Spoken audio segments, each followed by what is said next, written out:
ನಮಸ್ಕಾರ ಸ್ನೇಹಿತರೆ.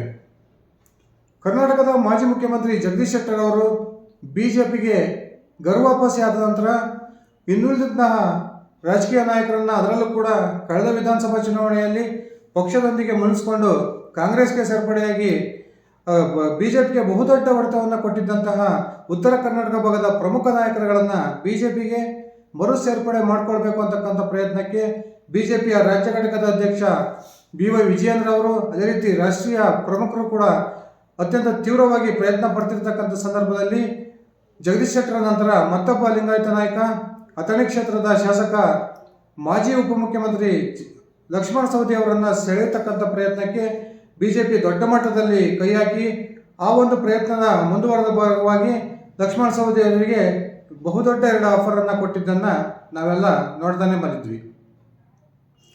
ಬಹುತೇಕ ಲಕ್ಷ್ಮಣ ಸವದಿ ಅವರು ಬಿಜೆಪಿಗೆ ಮರು ಸೇರ್ಪಡೆ ಆಗ್ತಾರೆ ಅಂತಕ್ಕಂಥ ಮಾತುಗಳು ರಾಜ್ಯ ರಾಜಕೀಯ ವಲಯದಲ್ಲಿ ಕೇಳಿ ಬರ್ತಿದ್ದಂತಹ ಸಂದರ್ಭದಲ್ಲಿಯೇ ಇದ್ದಕ್ಕಿದ್ದ ಹಾಗೆ ಲಕ್ಷ್ಮಣ ಸವದಿ ಅವರು ಯೂಟರ್ನ್ ಅನ್ನು ತೆಗೆದುಕೊಂಡು, ನಾನು ಯಾವುದೇ ಕಾರಣಕ್ಕೂ ಬಿಜೆಪಿಗೆ ಸೇರ್ಪಡೆ ಆಗೋದಿಲ್ಲ, ಅಥಣಿ ಕ್ಷೇತ್ರದ ಮತದಾರರು ನನ್ನ ಮೇಲೆ ನಂಬಿಕೆ ಇಟ್ಟು ಕಾಂಗ್ರೆಸ್ ಪಕ್ಷದ ಚಿಹ್ನೆ ಅಡಿಯಲ್ಲಿ ನನ್ನನ್ನು ಗೆಲ್ಲಿಸಿದ್ದಾರೆ, ಆ ಒಂದು ಅಥಣಿ ಮತದಾರರ ಒಂದು ಋಣವನ್ನು ನಾನು ತೀರಿಸಬೇಕಾಗಿದೆ, ನಾನು ಕಾಂಗ್ರೆಸ್ನಲ್ಲಿಯೇ ಮುಂದುವರಿತೀನಿ ಅಂತಕ್ಕಂಥ ಸ್ಪಷ್ಟನೆಯನ್ನು ಕೊಟ್ಟರು. ಇದೆಲ್ಲ ಬೆಳವಣಿಗೆ ಆದ ನಂತರವೂ ಕೂಡ ಬಿಜೆಪಿ ನಾಯಕರು ತಮ್ಮ ಪ್ರಯತ್ನವನ್ನು ಕೈ ಬಿಟ್ಟಿರಲಿಲ್ಲ.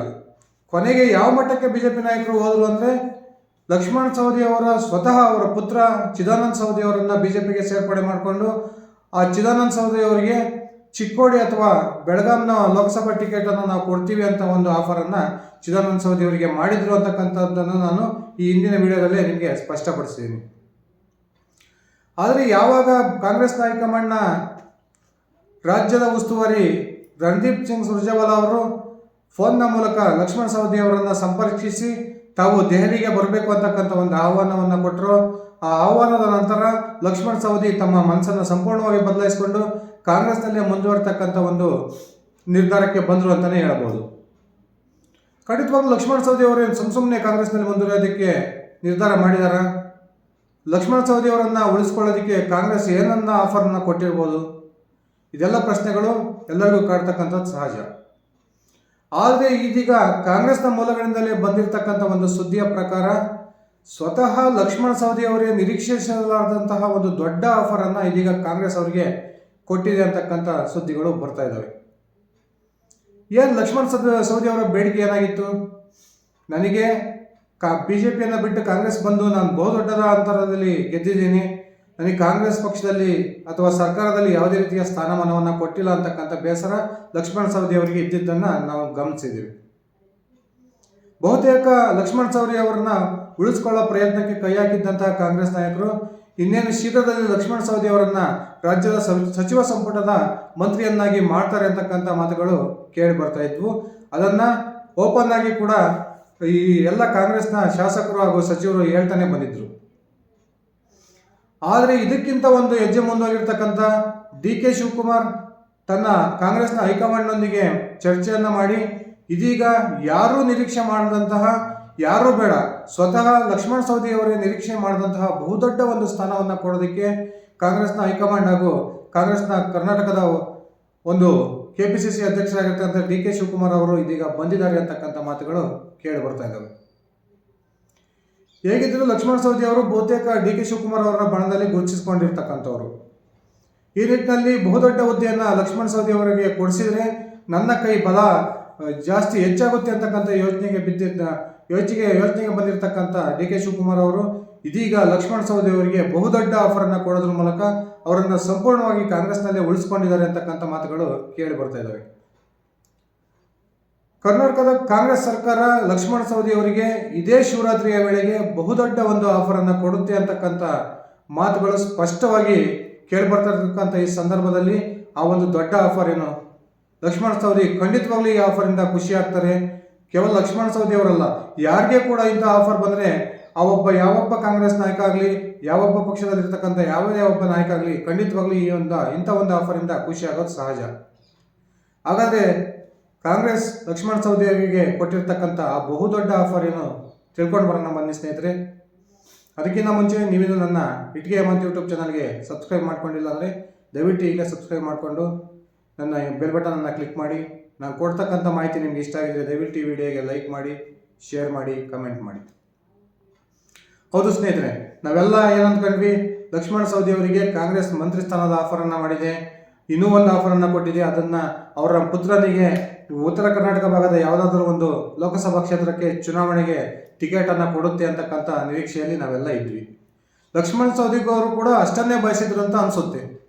ಆದರೆ ಇದಕ್ಕಿಂತ ಒಂದು ಹೆಜ್ಜೆ ಮುಂದೋಗಿರ್ತಕ್ಕಂಥ ಕಾಂಗ್ರೆಸ್ನ ಹೈಕಮಾಂಡ್ ಹಾಗೂ ಅದರಲ್ಲೂ ಮುಖ್ಯವಾಗಿ KPCC ಅಧ್ಯಕ್ಷ DK ಶಿವಕುಮಾರ್ ಅವರು ಇದೀಗ ಲಕ್ಷ್ಮಣ ಸವದಿ ಅವರಿಗೆ ರಾಜ್ಯದ ಉಪಮುಖ್ಯಮಂತ್ರಿ ಸ್ಥಾನವನ್ನು ಕೊಡ್ತೀವಿ ಅಂತಕ್ಕಂಥ ಬಹುದೊಡ್ಡ ಆಫರನ್ನು ಕೊಟ್ಟಿದ್ದಾರೆ ಅಂತಕ್ಕಂಥ ಮಾಹಿತಿಗಳು ಕರ್ನಾಟಕದ ಕಾಂಗ್ರೆಸ್ ಮೂಲಗಳಿಂದ ಬರ್ತಾ ಇದ್ದಾವೆ. ಸಾಧ್ಯನಾ ಇದು? ಈಗಾಗಲೇ ಇಡೀ ಸರ್ಕಾರದ ಪ್ರಮುಖ ಸಚಿವರುಗಳೇ ಮತ್ತೊಮ್ಮೆ ನಮಗೆ ಉಪಮುಖ್ಯಮಂತ್ರಿ ಮಾಡಬೇಕು, ತಮ್ಮ ಜಾತಿಗೊಂದು ಉಪಮುಖ್ಯಮಂತ್ರಿಯನ್ನ ಮಾಡಬೇಕು, ಪ್ರದೇಶವಾರು ಉಪಮುಖ್ಯಮಂತ್ರಿ ಮಾಡಬೇಕು ಅಂತಕ್ಕಂಥ ಬೇಡಿಕೆಯನ್ನು ಇಟ್ಟಿದ್ದಂಥ ಸಂದರ್ಭದಲ್ಲಿಯೇ ಕಾಂಗ್ರೆಸ್ನ ಹೈಕಮಾಂಡ್ನ AICC ಅಧ್ಯಕ್ಷರಾಗಿರ್ತಕ್ಕಂಥ ಮಲ್ಲಿಕಾರ್ಜುನ್ ಖರ್ಗೆ ಅವರು ಸ್ಪಷ್ಟವಾಗಿ ಹೇಳಿದರು, ಖಂಡಿತವಾಗಲೂ ರಾಜ್ಯದಲ್ಲಿ ಯಾವುದೇ ರೀತಿಯ ಪರ್ಯಾಯ ಉಪಮುಖ್ಯಮಂತ್ರಿ ಸ್ಥಾನದ ಹುದ್ದೆಯನ್ನು ನಾವು ಸೃಷ್ಟಿ ಮಾಡೋದಿಲ್ಲ, ನಾವು ಕೊಟ್ಟಿರ್ತಕ್ಕಂಥದ ಹುದ್ದೆಗಳನ್ನ ನೀವು ನಿಭಾಯಿಸ್ಕೊಂಡು ಹೋಗ್ರಿ, ನಾವು ಹೇಳಿದ ಮಾತನ್ನಷ್ಟೇ ನೀವು ಕೊಡಬೇಕು ಅಂತಕ್ಕಂಥ ಖಡಕ್ ಒಂದು ಸಂದೇಶವನ್ನು ರಾಜ್ಯದ ಸಚಿವರಿಗೆ ರವಾನಿಸಿದರು. ಹಾಗಾದರೆ ಈ ಲಕ್ಷ್ಮಣ ಸವದಿ ಅವರಿಗೆ ಉಪಮುಖ್ಯಮಂತ್ರಿ ಸ್ಥಾನವನ್ನು ಯಾಕೆ ಕೊಡೋ ಆಫರನ್ನು ಮಾಡಿದ್ದಾರೆ ಕಾಂಗ್ರೆಸ್ನವರು? ಕಾಂಗ್ರೆಸ್ನಲ್ಲಿ ಈಗಾಗಲೇ ಅನೇಕ ಲಿಂಗಾಯತ ನಾಯಕರುಗಳು ಇದ್ದಾರೆ. ಆದರೂ ಕೂಡ ಇರ್ತಕ್ಕಂಥ ಯಾವ ಒಬ್ಬ ಲಿಂಗಾಯತ ನಾಯಕ ಕೂಡ ಲಕ್ಷ್ಮಣ ಸವದಿಯಷ್ಟು ಸಮರ್ಥರಿಲ್ಲ. ಕೇವಲ ತನ್ನ ಕ್ಷೇತ್ರಕ್ಕೆ ಅಥವಾ ತನ್ನ ಜಿಲ್ಲೆಗೆ ಸೀಮಿತವಾಗಿರ್ತಕ್ಕಂಥ ಕಾಂಗ್ರೆಸ್ನ ಲಿಂಗಾಯತ ನಾಯಕರ ಪರ್ಯಾಯವಾಗಿ ಇದೀಗ ಕಾಂಗ್ರೆಸ್ನಲ್ಲಿ ಲಿಂಗಾಯತ ಮತವನ್ನು ಸೆಳೆಯಬೇಕು ಅಂತಕ್ಕಂಥ ಉದ್ದೇಶಕ್ಕೆ ಲಕ್ಷ್ಮಣ ಸವದಿ ಅವರನ್ನು ದಾಳವಾಗಿ ಉಪಯೋಗಿಸಿಕೊಳ್ತಕ್ಕಂಥ ಒಂದು ಪ್ರಯತ್ನಕ್ಕೆ ಕಾಂಗ್ರೆಸ್ನ ನಾಯಕರು ಬಂದಾರೆ ಅಂತಕ್ಕಂಥ ಮಾತುಗಳು ಕೇಳಿ ಬರ್ತಾ ಇದ್ದಾವೆ. ಲಕ್ಷ್ಮಣ ಸವದಿ ಸಹಕಾರಿ ಕ್ಷೇತ್ರದಲ್ಲಿ ಅತ್ಯಂತ ದೊಡ್ಡ ಹೆಸರನ್ನು ಮಾಡಿರೋದ್ರಿಂದ ಇವರಿಗೆ ಉತ್ತರ ಕರ್ನಾಟಕ ಭಾಗದ 7-8 ಜಿಲ್ಲೆಗಳಲ್ಲಿ ತನ್ನ ಜನಬೆಂಬಲ ಇರ್ತಕ್ಕಂಥದ್ದು ನಮಗೆಲ್ಲ ಗೊತ್ತೇ ಇದೆ. ಲಕ್ಷ್ಮಣ ಸವದಿ ಅವರನ್ನು ಉಪಮುಖ್ಯಮಂತ್ರಿ ಮಾಡೋದ್ರ ಮೂಲಕ ಒಂದೇ ಕಲ್ಲಲ್ಲಿ 2 ಹಕ್ಕಿಗಳನ್ನು ಹೊಡೆಯತಕ್ಕಂಥ ಪ್ರಯತ್ನಕ್ಕೆ KPCC ಅಧ್ಯಕ್ಷ DK ಶಿವಕುಮಾರ್ ಕೈ ಹಾಕಿದ್ದಾರೆ ಅಂತಲೇ ಹೇಳ್ಬೋದು.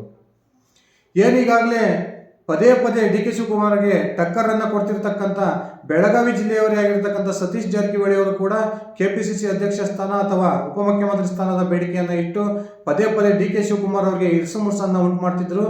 ಈ ಒಂದು ಸತೀಶ್ ಜಾರಕಿಹೊಳಿ ಅವರನ್ನ ಅಣಿಬೇಕು ಅಂತಕ್ಕಂಥ ಏಕೈಕ ಉದ್ದೇಶದಿಂದ ಇದೀಗ ಲಕ್ಷ್ಮಣ ಸವದಿ ಅವರನ್ನ DK ಶಿವಕುಮಾರ್ ಅವರು ಉಪಮುಖ್ಯಮಂತ್ರಿ ಸ್ಥಾನದ ಆಫರನ್ನು ಕೊಡೋದ್ರ ಮೂಲಕ ಸತೀಶ್ ಜಾರಕಿಹೊಳಿ ಅವರಿಗೆ ಇರಿಸುಮುರುಸು ಉಂಟು ಮಾಡಬೇಕು ಅಂತಕ್ಕಂಥ ಪ್ರಯತ್ನಕ್ಕೆ ಕೈ ಹಾಕಿದಂತೆ ಕಂಡು ಬರ್ತಾ ಇದೆ. ಖಂಡಿತವಾಗ್ಲೂ ಸ್ನೇಹಿತರೆ, DK ಶಿವಕುಮಾರ್ ಕೊಟ್ಟಿರ್ತಕ್ಕಂಥ ಆಫರನ್ನು ಕಾಂಗ್ರೆಸ್ನ ಇನ್ನಿತರ ನಾಯಕರು ಒಪ್ಕೊಳ್ತಕ್ಕಂಥದ್ದು ತುಂಬಾನೇ ಕಷ್ಟ. ಯಾಕಂದರೆ ಸಾಕಷ್ಟು ಕಾಂಗ್ರೆಸ್ನ ಮೂಲ ನಾಯಕರೇ ಅನೇಕ ಬಾರಿ ಚುನಾವಣೆಗಳಲ್ಲಿ ಗೆದ್ದುಕೊಂತ ಬಂದಿರತಕ್ಕಂಥ ನಾಯಕರಿಗೆ ಇವತ್ತರೆಗೂ ಸರ್ಕಾರದ ಮಟ್ಟದಲ್ಲಿ ಸ್ಥಾನಮಾನಗಳು ಸಿಕ್ಕಿಲ್ಲ. ಈಗಾಗಲೇ ಸರ್ಕಾರದಲ್ಲಿ ಅಸಮಾಧಾನ ಬಗೆಹರ್ತಾ ಇದೆ.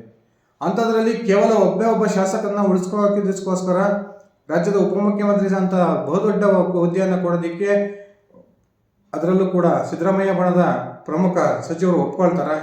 ಖಂಡಿತವಾಗ್ಲೂ ಇಲ್ಲ ಅಂತಲೇ ಭಾವಿಸ್ಬೋದಾಗಿದೆ. ಕಾದು ನೋಡೋಣ ಸ್ನೇಹಿತರೆ. DK ಶಿವಕುಮಾರ್ ಅವರು ಏನು ಒಂದೇ ಕಲ್ಲಲ್ಲಿ 2 ಹಕ್ಕಿಯನ್ನು ಹೊಡೆಯತಕ್ಕಂಥ ಪ್ರಯತ್ನಕ್ಕೆ ಕೈ ಹಾಕಿದ್ದಾರೆ.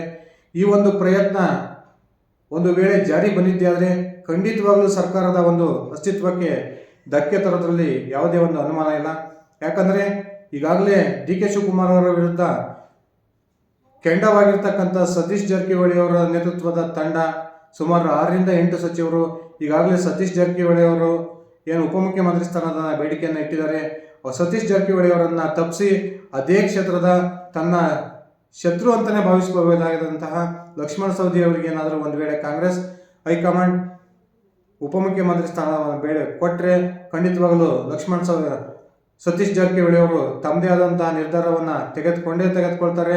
ಈ ಮೂಲಕ ಅವರು ಮತ್ತೊಬ್ಬ ಕರ್ನಾಟಕದ ಅಜಿತ್ ಪವಾರ್ ಅಥವಾ ಏಕನಾಥ್ ಸಿಂಧೆನ ಆಗೋದ್ರಲ್ಲಿ ಯಾವುದೇ ಒಂದು ಅನುಮಾನ ಇಲ್ಲ. ಕಾದು ನೋಡೋಣ ಸ್ನೇಹಿತರೆ. ಕಾಂಗ್ರೆಸ್ನಲ್ಲಿ ಲಕ್ಷ್ಮಣ ಸವದಿಗೋಸ್ಕರ ನಡೀತಿರ್ತಕ್ಕಂಥ ಈ ಡ್ರಾಮಾ ಯಾವ ಹಂತಕ್ಕೆ ಹೋಗುತ್ತೆ, ಆ ಮೂಲಕ ಸರ್ಕಾರದ ಒಂದು ಅಸ್ತಿತ್ವಕ್ಕೆ ಏನಾದರೂ ಈ ಒಂದು DK ಶಿವಕುಮಾರ್ ಅವರು ತೆಗೆದುಕೊಂಡಿರ್ತಕ್ಕಂಥ ನಿರ್ಧಾರ ಧಕ್ಕೆಯನ್ನು ತರುತ್ತಾ, ಅಥವಾ ಸತೀಶ್ ಜಾರಕಿಹೊಳಿ ಅವರು ಸರ್ಕಾರದ ವಿರುದ್ಧ ಕಾಂಗ್ರೆಸ್ನ ವಿರುದ್ಧ ಸಿಡಿದೇಳೋದ್ರ ಮೂಲಕ ಸುಮಾರು 45-50 ಶಾಸಕರನ್ನು ಒಳಗೊಂಡಂತಹ ಒಂದು ದೊಡ್ಡ ತಂಡವನ್ನು ತೆಗೆದುಕೊಂಡು BJP ಸೇರ್ಪಡೆಯಾಗೋದ್ರ ಮೂಲಕ ರಾಜ್ಯದ ಮುಂದಿನ BJPಯ ಮುಖ್ಯಮಂತ್ರಿ ಆಗ್ತಾರ? ಕಾದು ನೋಡೋಣ ಸ್ನೇಹಿತರೆ. ಇದಿಷ್ಟಾಗಿತ್ತು ನನ್ನ ಇವತ್ತಿನ ವಿಡಿಯೋ. ನಾನು ಕೊಟ್ಟಿರ್ತಕ್ಕಂಥ ಮಾಹಿತಿ ಇಷ್ಟ ಆಗಿದ್ರೆ ದಯವಿಟ್ಟು ಈ ವಿಡಿಯೋಗೆ ಲೈಕ್ ಮಾಡಿ, ಶೇರ್ ಮಾಡಿ, ಕಮೆಂಟ್ ಮಾಡಿ. ಧನ್ಯವಾದಗಳು.